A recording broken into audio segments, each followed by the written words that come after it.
Hey everyone, well let's taste a bottle from a category of whiskey that is new and up and coming, and still not a category of whiskey I'm 100% comfortable with but working on. Let's taste Bulleit Single Malt Frontier Whiskey. It's American Single Malt Whiskey, 90 proof, courtesy of my friend Bourbon Barry. Definitely follow Bourbon Barry. I've said this many, many times. His content is just off the charts great. And what's even more important, he's a great guy, and I'm so appreciative of this and everything else that he gave me the other night. Definitely follow Bourbon Barry, and he's just great people, great knowledge, and I think you just love all of his content. Now, what's interesting here is this is a bottle, but it's not a unopened bottle. It's not something I'm going to be doing a fresh crack on. Bourbon Barry was kind enough to give me this bottle. I can look at that two ways. Number one, as we know, he's just a great guy. Generous, wonderful. The other thing is that I think he may not have been 100% keen on this bottle. He definitely likes American Single Malt more than I do. He's had me try a few. I was okay on some more than others.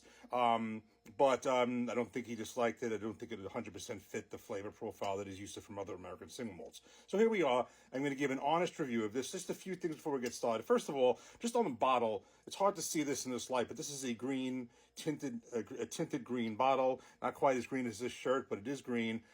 As far as I can see, it is made from recycled glass. This is Bulleit's first bottle where they're doing recycled glass. From what I understand, they're looking to do this with the rest of the line in the future. This is the first one now. It's kind of a cool looking bottle. It's the same kind of shape and design as their other Bulleit bottles. Now, Bulleit is a brand. This is kind of my opinion of it. I've done reviews on it. The basic Bulleit bourbon, I look at it two ways. It's not a neat sipper to me. I don't think it's great sipping neat. However, I think it's excellent in a cocktail, an old-fashioned Manhattan. It's got that spice. It's got that rye content that just kind of elevates it in a drink. So I think it's great as a mixer, less as a neat sipper. The 10-year I thought was better a long, long time ago. I'm going to review that again, and a lot of people say the single barrel is good. But Bulleit as a brand is not something I really come to a lot. And now we have this American Single Malt. So basically some basic details. Distillery, it's sourced, the company is, of course, Bulleit Distilling Company. That's where it's bottled at, and it clearly says bottled. As far as distilling, this is distilled and sourced from some undisclosed Kentucky distilleries. We know it's Kentucky. We don't know where. It's 90 proof. It's not officially age dated, although apparently from whatever rules there are, and there are not many. I think it has to be at least 4 years. There are no official categories as far as there's no strict regulations in American Single Malt. That's going to be developed, but it is a mash bill as any American Single Malt. It is 100% malted barley, and it was just introduced earlier this month. So this is brand new. But it's said this American Single Malt category is new, up and coming, and there's just no real standard. So there's a lot of leeway in how people, different distilleries can produce their American Single Malt, and this is Bulleit's first entry into that arena. So let's do a second crack on this and get this in a glass.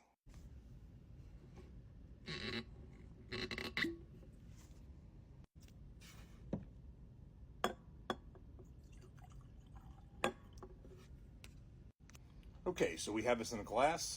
Actually, that was a decent cork pop, considering it was a second cork pop. So let's get right into the nose. That's an interesting nose. It's kind of, I kind of think of it like this. I'm getting a lot of floral. I'm getting some fruit on there. It almost hits like, almost like a Scotch nose without the peat. I guess that's my first instinct. But definitely floral. I don't know if maybe it sounded like a little pear.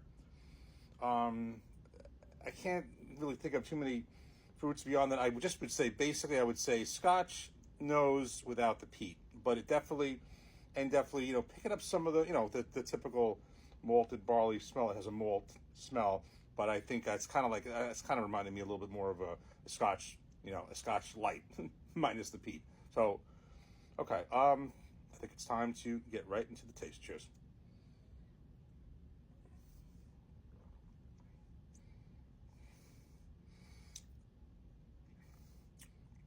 Okay. I think I'm going to do a second taste. Yeah.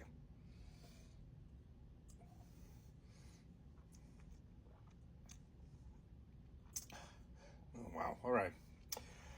Okay. I don't know if I know the problem is my facial expressions kind of say everything. All right. I mean, my initial reaction is I'm not like, wow, this is this is the best pour ever now. Um, I am detecting again. I'm detecting some floral, but there is this like, I don't know. It's kind of like this off taste.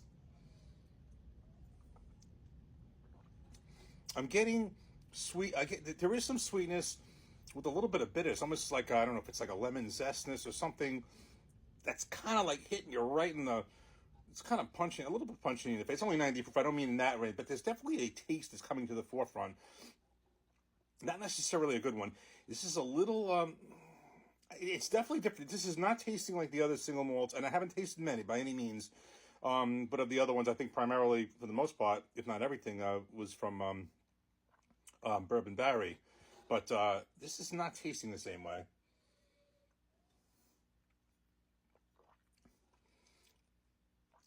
There's a floral. There again. I am tasting some familiar. I'm tasting that. That's kind of a good way to say it.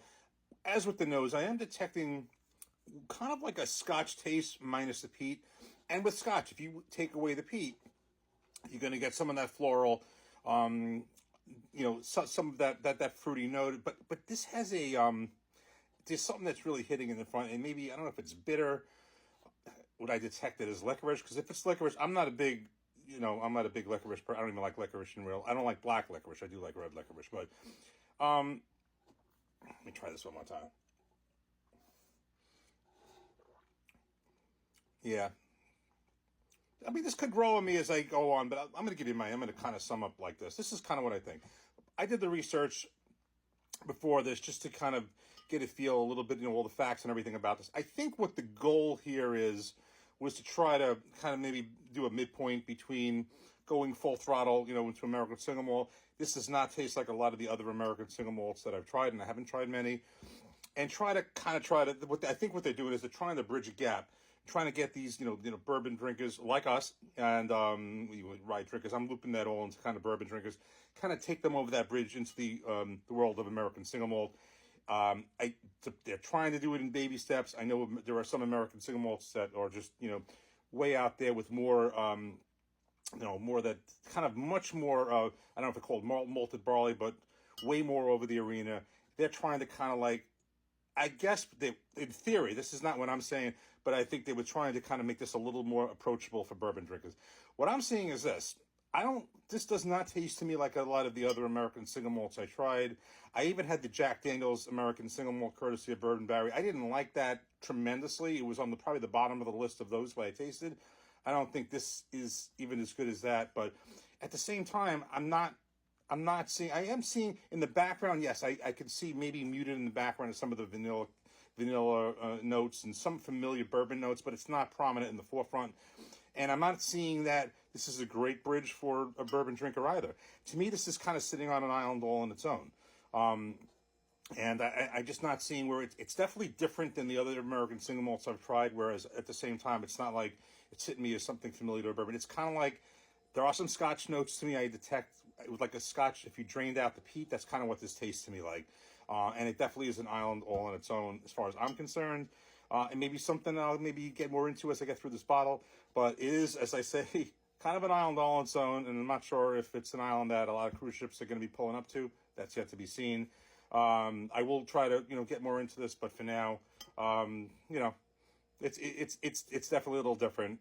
But we'll see if it develops anymore as I go through it. But for now, this is kind of a category all on its own. This bottle, not with American single malt. The other ones I've tried, and not with the.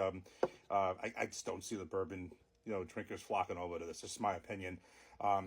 But again, Bourbon Barry, thank you so much for this. Thank you for your friendship, your generosity. Thank you for you. And definitely follow Bourbon Barry. More reviews to come. Thank you for watching. Take care.